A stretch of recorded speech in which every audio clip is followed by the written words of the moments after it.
Guruku tersayang, guru tercinta, tanpamu apa jadinya aku? Tak bisa baca tulis, mengerti banyak hal. Guruku, terima kasihku.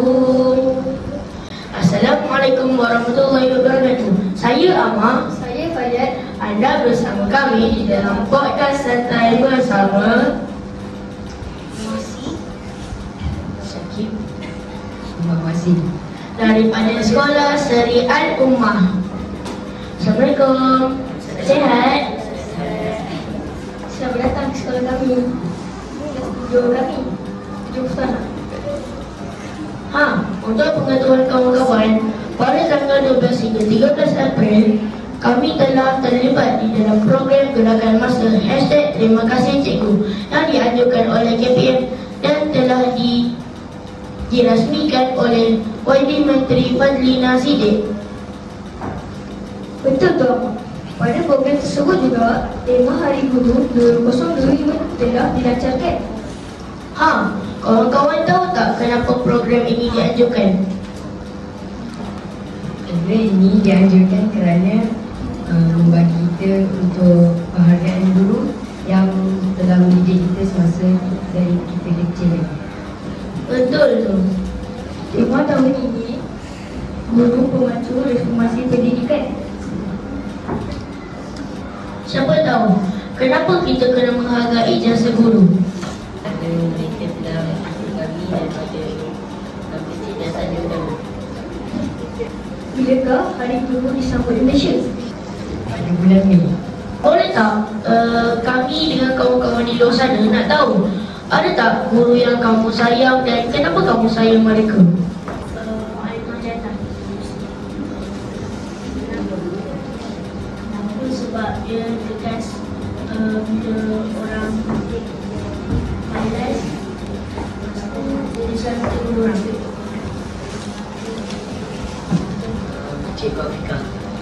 Sebab apa? Sebab dia ambil peran kesan orang. Saya pula Cikgu Aini.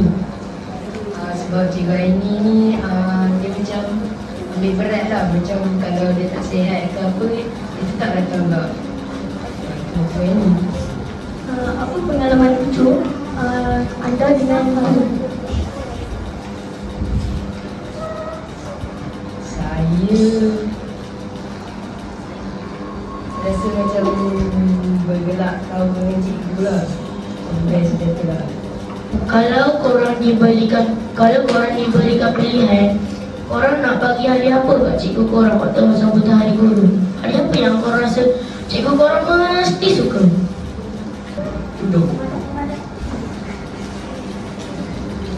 Saya rasa cikgu perlukan pembaka je. Dari situ guna. Tapi boleh bagi bunga jugalah. Kesan juga. Apakah ciri seseorang guru yang cemerlang? Macam disiplin lah, macam ambil berat tentang muridnya. Macam kalau ada masa sikit pun dia tetap buat kerja untuk kita orang lulus dalam ujian. Terima kasih, terbaiklah korang. Terima kasih sebab dah lawan sekolah kita orang dan tersedia pesona dan jumpa kita orang. Kawan-kawan, episod hari ini dah nak berakhir. InsyaAllah kita akan berjumpa lagi di episod akan datang. Assalamualaikum semua, bye. Guruku tersayang, guru tercinta, tanpamu apa jadinya aku? Tak bisa baca tulis, mengerti banyak hal. Guruku, terima kasihku.